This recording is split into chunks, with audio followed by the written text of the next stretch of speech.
छोटे बच्चों और बच्चियों, आप सबों का हम अपने गुरु आश्रम शांति कुंज हरिद्वार की ओर से इस व्यास मंच से हार्दिक अभिनंदन करते हैं। साथ ही साथ परम पिता परमात्मा जगत के अम्बा जगदम्बा से अपने गुरुवर से निवेदन करते हैं, हे भगवान, हम तो अज्ञानी हैं, जाने अनजाने में जो गलती हो गई तेरे शरण में आए हैं, तू हमें माफ कर देगा, वो हमें माफ कर देगा। देखो यहाँ जितने लोग बैठे हैं और हम जितने लोग हैं, भाई लोग बोलो, कलेजे पर हाथ रख के गलती हुई है कि नहीं हुई है? क्या सबसे धरती पर कोई माई का लाल नहीं जो कह दे कि हम अपराधी नहीं हैं? कोई नहीं। हाँ, फर्क है, कोई बड़ी गलती किया है, कोई छोटी गलती किया है, लेकिन गलती तो सबसे हुई। देखो, जब गलती हो गई उसको विराम दो,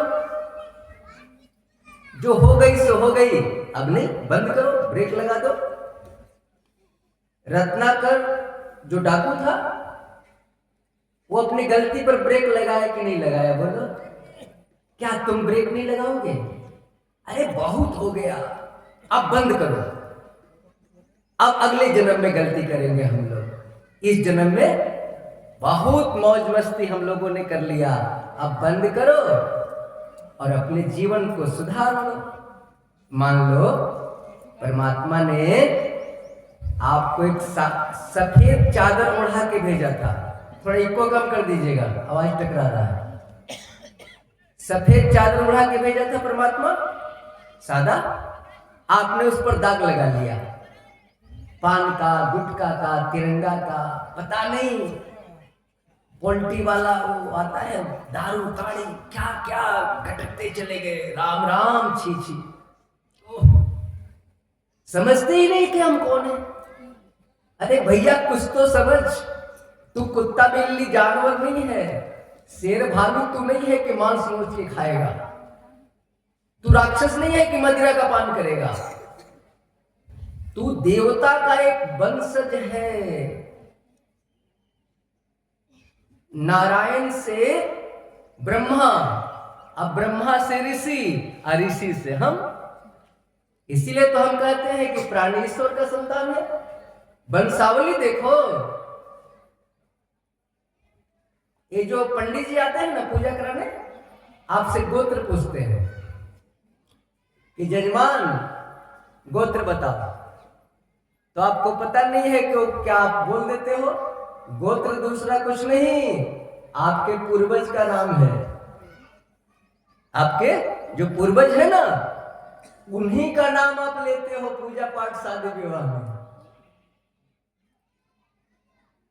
आप जितना गोत्र बताते हो सब ऋषि का नाम है। कोई कौशिक कहता है, कोई सांडिल्य कहता है, कोई भारद्वाज कहता है। ये क्या है? आपके पूर्वज ऋषि थे, उनका खून आपके अंदर है भैया, उनका खून आपके अंदर है। और ऋषि ब्रह्मा से आए थे, अब ब्रह्मा नारायण से आए थे, तो तुम्हारा अपना वंशज तो देख भैया, तू किस खानदान का है। तेरे खून में भगवान का खून है और तू इसको कितना गंदा कर रहा है, बोल। राम राम छी छी। शर्म आनी चाहिए, क्योंकि जाना तो है, जाना पड़ेगा, तो क्यों राक्षस जैसा भोजन करके जा रहा है, बोल। ठीक है, जो हुआ सो हुआ, गलती सबसे होती है, क्योंकि मनुष्य का स्वभाव ही है गलत करना। जन्मना जायते शूद्र संस्कारात् द्विज उच्यते। मनुष्य जन्म से कुमारगामी है, इसीलिए तो गुरु की आवश्यकता पड़ती है, क्योंकि 84 लाख योनि है ना, योनिया, वो भटकते भटकते कुत्ता बिल्ली बनते बनते, छुछुंदर बिच्छू बनते बनते भगवान को थोड़ी दया आ गई, चल भैया एक मौका देते हैं, अपना कल्याण कर लेगा। ये मानव तन जो है ना, वो भगवान का दिया हुआ गिफ्ट है, उपहार है, तोहफा है सुधारने के लिए। और तुमको मिल गया और तुम तो मनुष्य से भी बिगड़े हो गए। आप कहोगे मनुष्य से बिगड़े कैसे हम हो गए? हम तो भैया नेक इंसान है, लाल पीला कपड़ा पहने। हम कहते हैं नहीं, आज का मनुष्य जानवर से भी गिरा हुआ है। आप कहोगे कैसे? तो सुन लो। गाय भूखे मर जाएगी लेकिन मांस नहीं खाएगी। खाएगी? नहीं खाएगी। शेर भूखे मर जाएगा लेकिन घास नहीं खाएगा। हम लोग विचार करो, विचार करो। हम नहीं कर रहे छोड़ना, लेकिन हम तो चिंतन मनन कर रहे हैं ना, क्या करना चाहिए क्या नहीं करना चाहिए। तो बोलो, हम जानवर से भी गिर गए कि नहीं गिर गए? कोट पैंट पहनते हैं, टाई लगाते हैं, चश्मा पहनते हैं और जानवर से भी गिरे हुए प्राणी। भैया कुछ तो सोच, कुछ तो विचार कर। ये पोल्ट्री वाला सारा इंजेक्शन वाला है, जहर खा रहा है। एक सुइया लगता है ना शरीर में तो 22 दिन तक उसका असर रहता है, और 7 दिन तक तो समझिए कि एकदम बहुत ज्यादा रहता है, लेकिन 22 दिन के बाद वो खत्म होता है। विचार करो, एक और विचार करो। छोड़ दो, हम छोड़ने के लिए नहीं कहते हैं, लेकिन हम लोग आपस में बैठे हैं तो कुछ होनी चाहिए बातचीत। यदि कोई मर जाता है तो हम लोग क्या करते हैं? अरे जल्दी हटा, जल्दी हटा, जला दे इसको। जलाने के बाद गंगा में स्नान करते हैं। इसके बाद घर की लिपाई पोताई, पेंटिंग पेंटिंग। इसके बाद पंडित जी को बुलाते हैं, 2-4-5 लाख रुपया खर्चा होता है। जो बाहर मरा उसके लिए 5 लाख तो खर्चा हो गया शुद्धि के लिए। और वही चीज तुम किचन रूम में लाते हो, कढ़ैया में फ्राई करते हो और अंदर गटक जाते हो, खून में मिल गया। बोल भैया, विचार करो, तुम ईश्वर के राजकुमार हो, कुछ तो सोचो। बहुत हो गया, इसीलिए तो हमने कहा कि कोई बात नहीं, जन्मना जायते शूद्रः संस्कारात् विद्य उच्यते। जो हुआ सो हुआ। अब तो भैया ब्रेक लगा ले, अब तो ब्रेक लगा ले। देख, सादा चादर उठा के परमात्मा भेजा, तूने उस पर दाग लगा लिया, पान गुटका तिरंगा चौरंगा पचरंगा लगा लिया, दाढ़ी दाढ़ी जो लगा लिया। अब जब तू यहां से जाएगा, आज तुझे तो सादा चादर उठा के भेजा है, आज तू रंगीन लेके चला जाएगा, तो वहां तो कहेगा परमात्मा कि बेटा ये तेरा चादर गंदा कैसे हो गया? क्या जवाब दोगे? बोलो। तो ठीक है, हमारा कुर्ता गंदा हो गया तो घर में सर्फ एक्सल लाएंगे, अब बढ़िया से उसको साफ कर लेंगे धीरे धीरे। नहीं, अरे बढ़िया सर्फ लाएंगे और उसको ज्यादा दाग है तो 2-4 दिन उसको फूलने दे देंगे, धीरे धीरे छूट जाएगा। देख, भगवान से कहेंगे देखो जैसा चादर दिया था ना उड़ा के, वैसा तेरे सामने खड़े हैं, माफी हो जाएगी। और कपड़ा धोबी के पास किसका जाता है? जो घर में नहीं धोता है। अरे भैया, तुम्हारा 500 रुपये मीटर का कुर्ता है, अपने घर में धो ले। धोबी तो इतना पटकेगा, इतना पटकेगा, उसको कपड़े का क्या दर्द है? उसको 500 रुपया में खरीदा है, उसको क्या मतलब है? वो तो पटक पटक के दाग छुड़ाएगा ना। दाग तो आपका भी छूटेगा ऊपर जाओगे तो, लेकिन धोबी घाट में आपको भेज दिया जाएगा। जिसको हम धोबी घाट कहते हैं ना, उसी को आप लोग जमपुरी कहते हो। तो भैया तेरा कुर्ता है, तूने दाग लगा लिया, यहाँ पर धो ले, वहां जाओगे तो कहोगे चल देखो चकाचक आए हैं, तो भगवान तुझको पुरस्कार देगा। चल भैया, इस बार तुमको संत के घर में जन्म दे देते हैं। फिर कपड़ा धो के जाओगे तब भगवान कहेगा चल भाई, तुमको बैकुंठ का बासी बना लेते हैं, अब तेरा आना जाना खत्म। कितना आसान तरीका है, बोलो। अरे भाई, हमारे नाखून चपटे हैं, दांत भी चपटा है, हमारे लिए क्या बना है भोजन? रसगुल्ला, चमचम, खीर, मालपुआ, राबड़ी, किशमिश, काजू, सेव, नारंगी। आज जिसके दांत नुकीले होते हैं और नाखून भी नुकीला होता है और नोच नोच के खाता है। बताओ हम लोग क्या कर रहे हैं, विचार करो थोड़ा। क्या अब हम लोग सुधरेंगे कि नहीं सुधरेंगे बोलो? इस जग में कम से कम कुछ तो विचार करो। जाना है, जाना पड़ेगा। उस सुप्रीम कोर्ट से डरो भैया, वहां अपने ही बहस करना पड़ेगा। वहां का जज पैसा से नहीं खरीद सकोगे। वहां पर कोई वकील नहीं आएगा तुम्हारा बहस करने के लिए, तुम्ही को कटघरा में खड़ा होना पड़ेगा। तो जब कटघरा में खड़ा होना पड़ेगा तो क्या विचार नहीं करोगे बोलो? कुछ तो विचार करो। जो हुआ सो हुआ। तो देख भैया, गलती कोई बुरी बात नहीं है। अरे एक बच्चा जो क लिखता है तो कितनी बार गलती करता है बोलो? क सीखने में कितनी सट्टी उसके पीठ पर लगती है। ठीक है, आपने सीख लिया ना, गलती करते करते सीख जाओ। अब कुछ लोग क्या करते हैं, गलती कर लिया, उसको धो लिया, अब फिर गलती कर लिया, फिर धो लिया, यानी दाग लगाया धोया, दाग लगाया धोया, तो रिजल्ट क्या हुआ? सुनना। सुनना हुआ कि नहीं हुआ बोलो? मनुष्य पशु पक्षी से भी गिरा हुआ प्राणी है।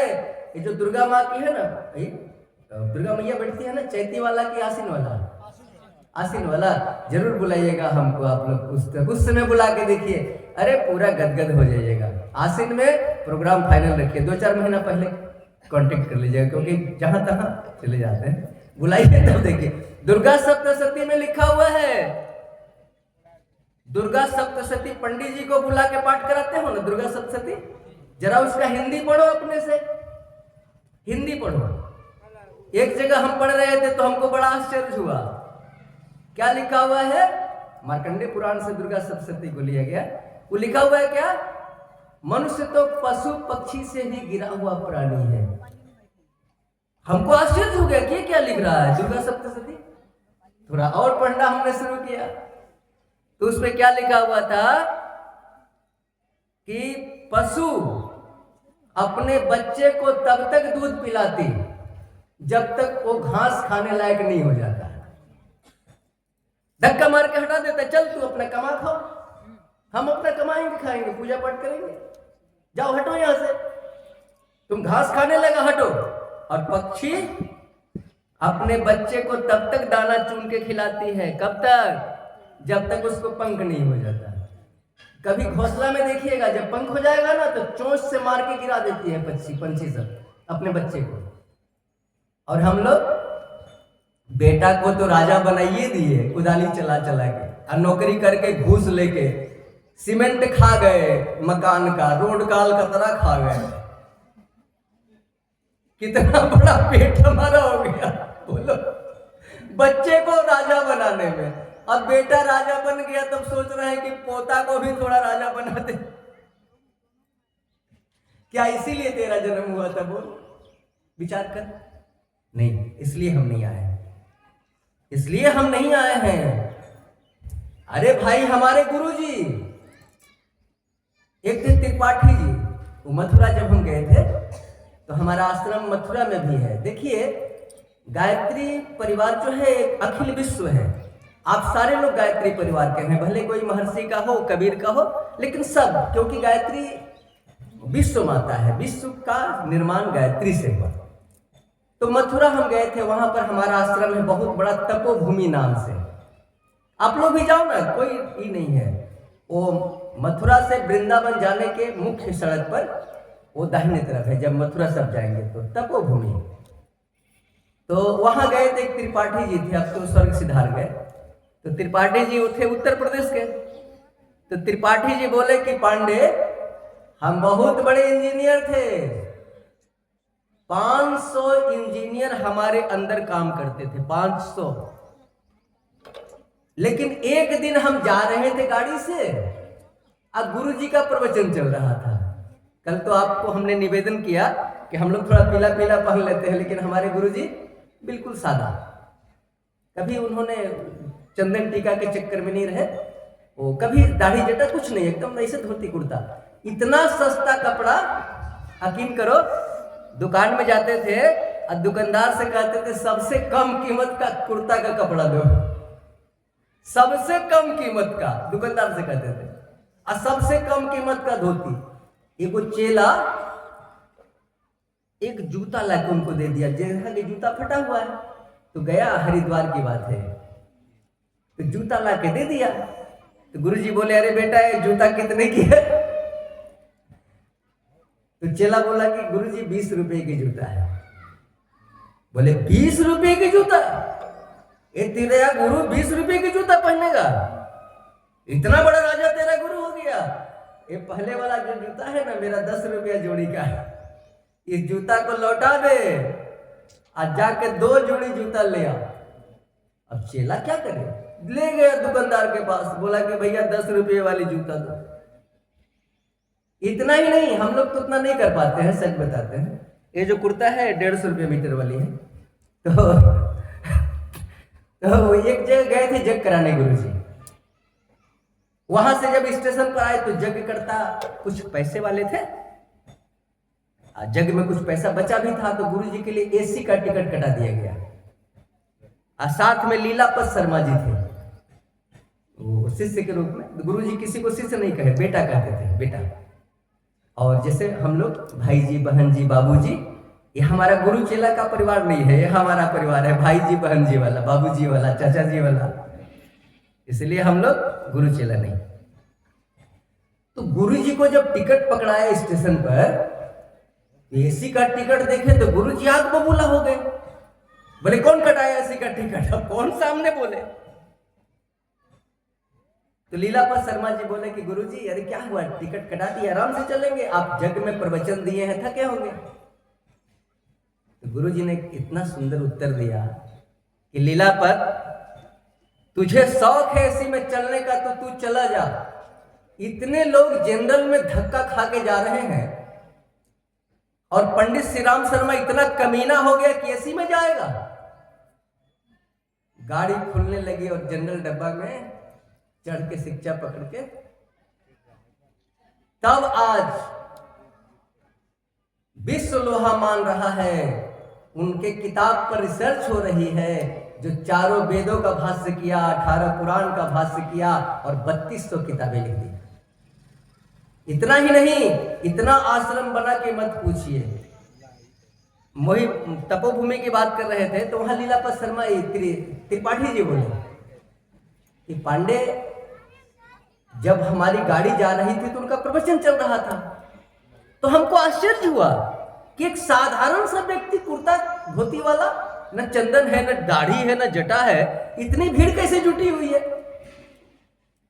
कभी कभी आप हमको बाहर देखिएगा तो आपको भी आश्चर्य होगा कि कैसा फटीजर है। बने आप लोग जैसे बन जाते हैं, अब बैग लेके ट्रेन में जगह नहीं मिला तो नीचे गमछा बिछा के ट्रेन में बैठ जाते हैं। अपनी बात बता रहे हैं आपको। वो बहुत पहचानना मुश्किल है, जो चिन्हा है, देखा है, वही हमको पहचान लेगा, नहीं तो लोग नहीं पहचान पाते हैं। तो बोले कि एक साधारण व्यक्ति भाषण दे रहा है, इतनी भीड़ जुटी हुई है, जरा हम भी देखें क्या बात है। त्रिपाठी जी गाड़ी रोक दिए और रोक करके प्रवचन सुनना शुरू किए। एक लाइन उनके दिमाग में हिट कर गया कि यदि मनुष्य की पारिवारिक जिम्मेवारी खत्म हो गई हो तो समाज सेवा में लग जानी चाहिए, यानी छोटे से परिवार की जिम्मेवारी समाप्त हो गई हो तो बड़े परिवार से नाता जोड़ लेनी चाहिए। एक लाइन त्रिपाठी जी हमसे बोले, आमने सामने की बात है, बोले कि पांडे जी घर डेरा में तो आ गए, लेकिन वो एक लाइन मेरे दिमाग में गूंजता रहा कि छोटे परिवार की जिम्मेवारी पूरी हो गई हो तो बड़े परिवार के पीछे दोनों हाथ से लग जाओ, सेवा के लिए दोनों हाथ से लग जाओ। कुछ लोग कहते हैं क्या जानते हैं, मेरे पास पैसा नहीं है तो मदद कहां से करें। अरे भैया पैसा नहीं है तो बल से मदद कर, शरीर तो है, शरीर से मदद कर। कुछ लोग कहते हैं हम तो दम्मा के पेशेंट है, शरीर से मदद कैसे करेंगे। ठीक है भैया, शरीर में तेरे पास बल भी नहीं है, पैसा भी नहीं है, बोली तो है, बोली बानी, बानी से मदद कर। तो तुम बोले, हम अभी क्या कर रहे हैं बोलो, बानी से ही ना आप लोगों की मदद कर रहे हैं और क्या कर रहे हैं। तो बानी से मदद कर, कायर कहेगा झूठ बहानाबाजी करता है कि हम मदद नहीं कर सकते हैं। कौन ऐसा मनुष्य है जो कि मनुष्य का मदद नहीं कर सकता, सब कर सकता है। प्रेम से बोलो गायत्री माता की, सब मदद कर सकता है। यदि आप बहाना कर रहे हो तो आप मनुष्य नहीं हो, तुम्हारे अंदर मनुष्यता नहीं है, आप मानव नहीं हो, तुम्हारे अंदर मानवता नहीं है, आप प्राणी नहीं हो, तुम्हारे अंदर प्राण नहीं है। इंसान के अंदर इंसानियत होनी ही चाहिए। तो त्रिपाठी जी बोले कि से रात भर तो सोए नहीं, सवेरे पत्नी को बुलाए। पत्नी से बोले सुनो जी, एक बेटा था डॉक्टर बन गया, डॉक्टरनी से विवाह हो गया। एक बेटी थी इंजीनियर बन गई, इंजीनियर से विवाह हो गया। अब ये पैसा कमा के क्या करेंगे। त्रिपाठी जी बोले अब ये पैसा जो कमाएंगे क्या करेंगे पैसा कमा के। तो पत्नी बोली कि आप कहना क्या चाहते हैं। तो त्रिपाठी जी बोले कहना तो ही चाहते हैं कि नौकरी से रिजाइन लेंगे, इस्तीफा देंगे और गुरु जी के तपोभूमि में जाकर के समाज की सेवा करेंगे। पत्नी मान गई। लड़का को जब पता चला, लड़की को पता चला, परिवार के भाई लोग को पता चला, सब लोग आ गया। ना भैया इस्तीफा मत दो, बेटा इस्तीफा मत दो। सब लोग रोने लगे, बोले कुछ नहीं, दुनिया क्या है, स्वार्थी है। याद रखना दुनिया सचमुच स्वार्थी है। कहो कैसे। यहां बहुत लोगों को तो अनुभव हो गया होगा। जब तक पॉकेट में माल है तब तक बहू क्या कहेगी, पिताजी आओ ना थोड़ा पैर दबा देते हैं। पॉकेट में माल है, बहू क्या कहेगी, पिताजी खीर बना दें, पैसा लेना है ना। आज जब वही नौकरी खत्म हो गई, बहू के पास चाबी चला गया तिजोरी वाला, असंजोग भगवान न करे बीमार आप हो गए, खटिया पर पड़ गए कहीं 1-2 महीना, तब पता चलता है कि कैसा बहू, कैसा बेटा और कैसी पत्नी। उस समय पता चलता है। इसीलिए इस दुनिया को माया कहा गया। यकीन करो, विश्वास करो, मैंने इस दुनिया को बहुत करीब से देखा है। सुख के सब साथी, दुख में न को। यकीन कीजिए, जिसके लिए आप जान देने को आज तैयार हैं, कल वही आपका जान लेने को तैयार हो जाएगा। पक्की बात है। मैं नहीं कहता कि श्रवण कुमार इस धरती पर नहीं है श्रवण कुमार, लेकिन उनकी संख्या कम हो गई है। ऐसा नहीं है, यदि सत्य नहीं रहेगा तो धरती अभी समाप्त हो जाएगी। सत्य के रखवाले हैं और यही सत्य के रखवाले इस धरती पर सतयुग को लाएंगे। सतयुग वापस आएगा और 26 से इसकी शुरुआत भी देखने वाले देख रहे हैं। 2-4-5 साल के अंदर समाज पूरा का पूरा बदल जाएगा। यकीन करना, यदि हम यहाँ आए हैं तो मेरे वचनों पर यकीन करना। 5 साल के अंदर मजाल नहीं कि कोई रोड का अलकतरा खा लेगा, मजाल नहीं कि कोई सीमेंट चुरा लेगा ठेकेदारी, मजाल नहीं कि मास्टर जी पढ़ाने से भाग जाएंगे। समय आ रहा है, एक एक पाई का हिसाब सरकार को देना पड़ेगा। यदि आपने 25 बरस पहले भी बेईमानी किया है तो सतर्क हो जाओ, उस पैसे पर समाज का अधिकार हो जाएगा और नहीं तो सरकार का अधिकार हो जाएगा। एकदम संत महात्मा देख रहे हैं, फिल्म की तरह स्क्रीन पर दिखाई पड़ रहा है। सतयुग दौड़ता हुआ चला आ रहा है, दौड़ता हुआ, उसे कोई रोक नहीं सकता। दिन के बाद रात होगा, रात होगी, और रात जब है तो दिन को होना ही है। आप क्या कहते हो, हम ऐसे कोई छर्रा उड़ा लेंगे? खबरदार, पोता पोती के लिए हमारे गुरुदेव ने कहा है पैसा जमा करना बंद कर दे बेटा, नहीं तो मेहनत से कमाई हुई पैसा सरकार के जेब में। वही त्रिपाठी जी रिजाइन दिए, तपोभूमि आ गए और त्रिपाठी जी बोले पांडे जी मेरा तो पेंशन का पैसा आता है यहाँ, बेटा को भेंट करने होता है तो बेटा आता है, बेटी आती है, भेंट करके जाती है, और गुरुजी की सेवा कर रहे हैं। उन्होंने तो यहाँ तक कह दिया कि ये जो स्टेज है ना मथुरा में, इस स्टेज पर एक दिन गुरुजी प्रवचन देते थे, देखो हमारा भाग्य, इस मंच पर आज हम प्रवचन दे रहे हैं। देखिए, थोड़ी सी बात कहेंगे क्योंकि हवन करना है, रात में हम लोग प्रवचन करेंगे। यदि आप सतचित आनंद, क्या मनुष्य ईश्वर का संतान है, तो जो सत्य है वो असत्य हो सकता है, बोलो नहीं मिटेगा। आप थोड़ा सा बढ़िया काम कर दो, जब तक एक हिलावे गांव रहेगा तब तक आपका नाम रहेगा। थोड़ा सा बढ़िया काम कर दो, जब तेरी अर्थी उठे ना तो लोग दुआ से जरूर बहा लेंगे, कितने अच्छे इंसान थे जो हमारे बीच से चले गए। इतना तो आप कर सकते हो, आराम से कर सकते हो। कहो कैसे? एक छोटा सा उदाहरण देके वाणी को विराम देंगे। एक मथुरा में छोटा सा गरीब परिवार था, सच्ची घटना, अक्सर हम दृष्टांत सच्ची घटना का देते हैं इस कलिकाल का। तो उस परिवार में 3 व्यक्ति था, एक बुढ़िया, एक बूढ़ा और बेटा और बहू, 4। तो पहले ससुर मरे अचानक, इसके बाद वो जो बहू थी ना उसका पति मर गया, नहीं बुढ़िया का बेटा। 1 साल के अंदर दोनों चले गए। अब तो परिवार पर पहाड़ टूट गया, करें तो क्या करें। उस समय पर्दा प्रथा भी था, करीब 25-30-40 साल पहले की बात है। पर्दा प्रथा, वो जो बहू थी ना, शादी किए 6 महीना हुआ था, एक बेटा भी नहीं था उसको, एकदम नई नवेली। अब तो चिंता में पड़ गई कि आखिर हम अपने सास को कहां से खिलाएंगे और हम कहां से खाएंगे। 1 कट्ठा जमीन भी नहीं था, कुछ नहीं। वो तो पति मजदूरी करता था तो भोजन चलता था, वो मर गया। देखिए वो औरत बोली कि कुछ भी हो हम हिम्मत नहीं हारेंगे। आप लोगों के लिए कह रहे हैं। वो क्या की, उस समय गेहूं पीसने की मशीन नहीं थी, घर घर जाकर चक्की चलाने लगी, दिन भर घूंघट डाल के, आपको गेहूं पिसवाना है चली गई, आपको गेहूं पिसवाना है चली गई। कहीं भोजन मिल जाता खा लेती, और कुछ रोटी मिल जाता तो सास को खिला देती, और जो मजदूरी मिलता उससे रोज कुछ ना कुछ पैसा बचाती। बुढ़िया मरी तो उसका श्राद्ध करती बचाए हुए पैसे से।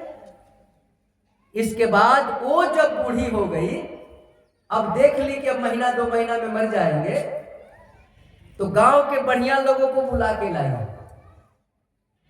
और बोली कि से सुनो, अब तो हमारा जाने का समय आ गया। देखो भैया,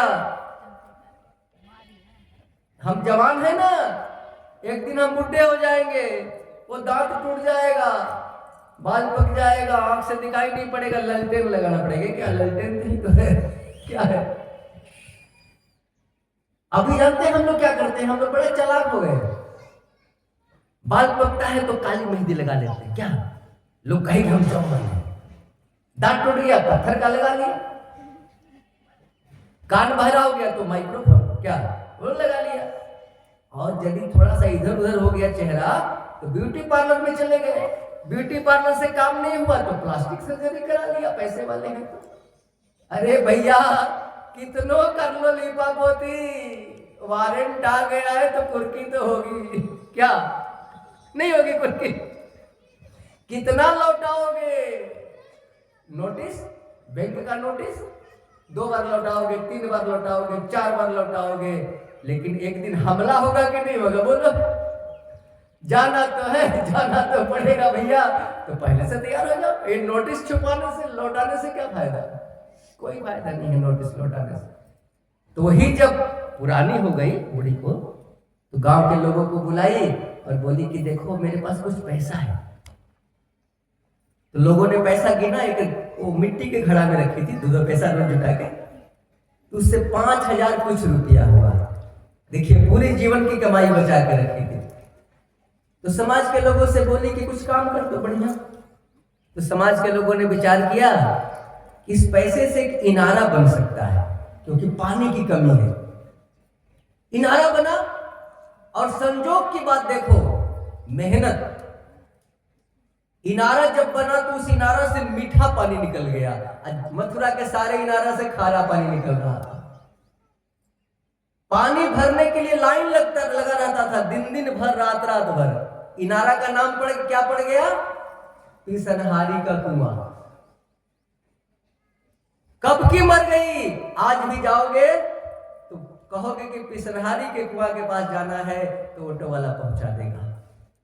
जब तक कृष्ण कन्हैया की नाम वृंदावन में रहेगी, बाके बिहारी की नाम जब तक वृंदावन में रहेगा, तब तक उस पिसनहारी के कुआं का नाम रहेगा। बोलो। और तुम कहते हो अरे अमर हो सकते हो, कुछ तो बढ़िया काम कर दो। पैसा नहीं है। अरे पिसनहारी के पास कौन पैसा था भाई? बोलो। थोड़ा सा बढ़िया काम कर दीजिए, नाम अमर हो जाएगा आपका। यकीन करो, कोई नहीं मिटा सकता है आपका नाम।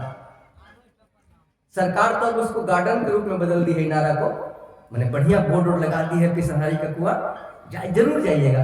वो बाके बिहारी का जो मंदिर है ना, वहां पर एक दो औरत बैठी रहती है, लोटा, टोटी वाला लोटा जो नहीं होता है, उससे पानी पिलाती है। हम लोग 1-2 रुपये देते हैं। कहाँ का पानी? तो पिसनहारी का कुआं का पानी। देखो भाग्य उसका कि बाके बिहारी के मंदिर के आगे पिसनहारी का कुआं पानी हम लोग पीते हैं। हरिद्वार 3 जगह 12 दिन 15 दिन करी कर रहो। हाँ बहुत अच्छा, बहुत अच्छा। अरे बहुत आनंद बढ़िया। हाँ ठीक है, सब ठीक है। हाँ ठीक ठीक ठीक। पूरा परिवार बहुत अच्छा, बहुत सुंदर, बहुत सुंदर। कलकत्ता में घर में। हाँ हाँ हाँ, बैठो बैठो। हाँ बैठो कुर्सी बैठो। दो बाबू, तो कुर्सी दो इनको। हम कह रहे थे, बैठ, उधरे उधरे उधरे। तो हम बता रहे थे कि हम मरेंगे नहीं। मनुष्य मरने के लिए पैदा नहीं हुआ। ये तो कपड़ा है, शरीर पुराना होगा, फटेगा, दूसरा कपड़ा पहनेंगे। मनुष्य मरने के लिए पैदा नहीं हुआ, और जो मर गया वो मनुष्य नहीं हो सकता। इतना याद रखना। इसलिए थोड़ा सा उल्टा पुल्टा हम लोग आज से देखिए, बार बार हम वही आते हैं। हमारा काम कथा कहना नहीं है, हमारा काम है कथा के अंदर जो ज्ञान है उसको परोसना। मदारी का काम होता है ताबीज बेचना, क्या? लेकिन जब तक वो खेला नहीं दिखाएगा तब तक आदमी जुटेगा, ताबीज कैसे बेचेगा? बोलो। तो हमारा काम कहानी कहना नहीं है, हम भी अपने गुरुदेव का ताबीज बेचने आए हैं, ज्ञान देने आए हैं कि हमारे परिवार के लोग थोड़ा सही रास्ते पर आ जाए। ये जो हवन है जो अभी आप करोगे, बहुत बड़ा भैया, ये क्या है? चिकित्सालय, हॉस्पिटल है। हॉस्पिटल, यकीन करना, मंत्र नहीं जानते हो कोई बात नहीं, पंडित जी को दक्षिणा देना पड़ेगा कोई बात नहीं, पैसा नहीं है तो। लेकिन हर घर में कल से धूप धुमना, गूगल जलाना शुरू कर दो, बड़ी बड़ी बीमारियां बिना दवा के ठीक होने लगेगी। दवा भी खाती रहो, जल्दी जल्दी रोग भागेगा। अरे ये जो हवन होगा, इससे रोग के इतने सारे कीटाणु मरेंगे कि मत पूछिए, बहुत ज्यादा। ये तो हॉस्पिटल में आप लोग बैठे हो इलाज कराने के लिए। जो हवन होगा ना, समग्र चिकित्सालय, सारे रोगों का इलाज हवन से। जो प्रतिदिन हवन करेगा उसके सारी बीमारियां अपने आप धीरे धीरे स्वस्थ ठीक हो जाएगी। एक जनक जाग वल्लभ संवाद में आया है, अरे जितना भोजन करना जरूरी है उससे अधिक जरूरी है घर में हवन करना। याद रखना। आज जो बड़ी बड़ी बीमारी हो रही, ऑक्सीजन की कमी हो गई, इसके पीछे 2 ही काम हुआ गड़बड़।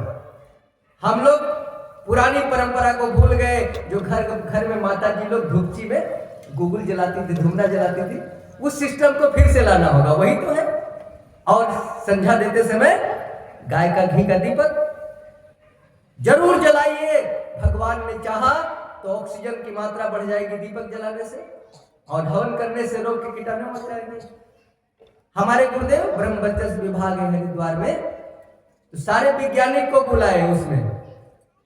अब बुला के बोले कि देखो हम हवन करते हैं, आप लोग रोग के कीटाणु इस पाइप में डालो जिससे धुआं निकालेंगे।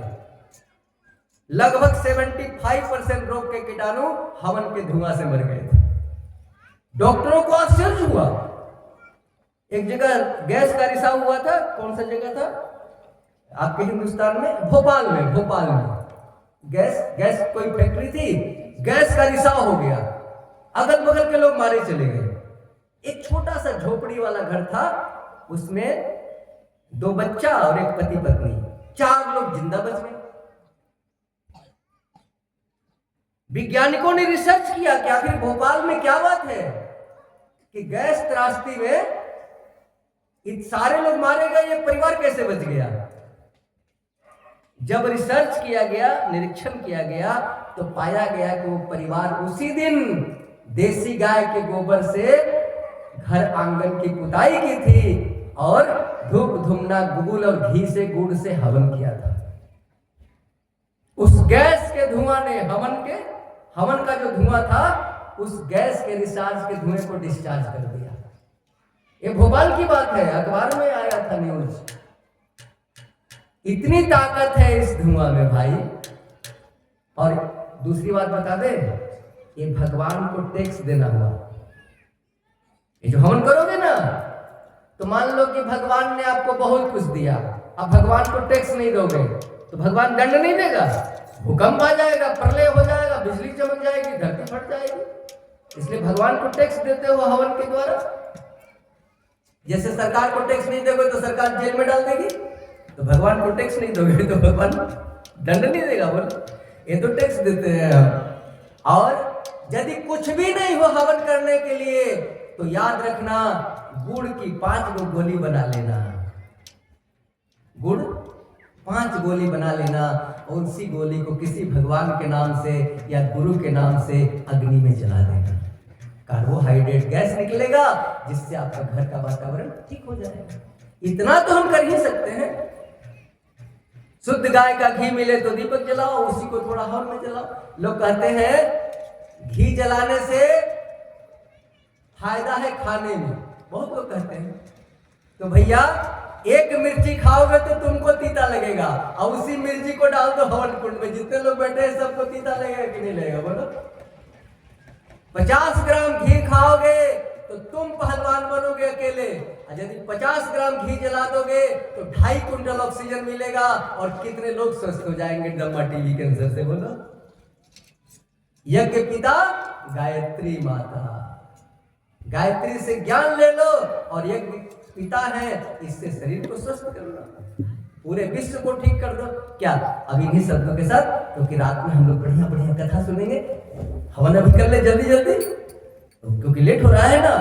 हम लोग फिर रात में, बस जब तक हम हैं आनंद लीजिए, कोई टेंशन नहीं।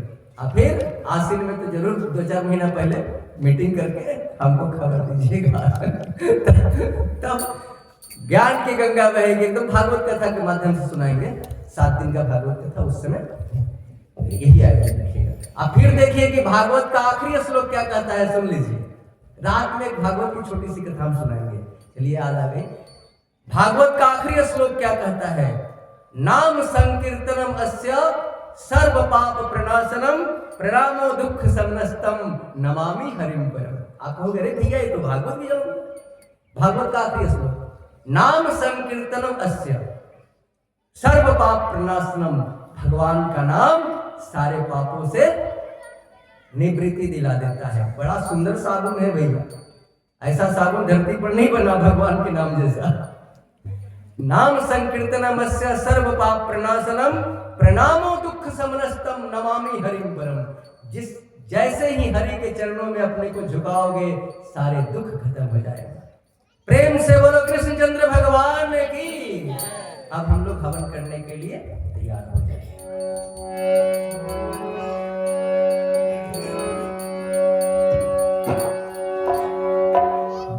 माता खरेगा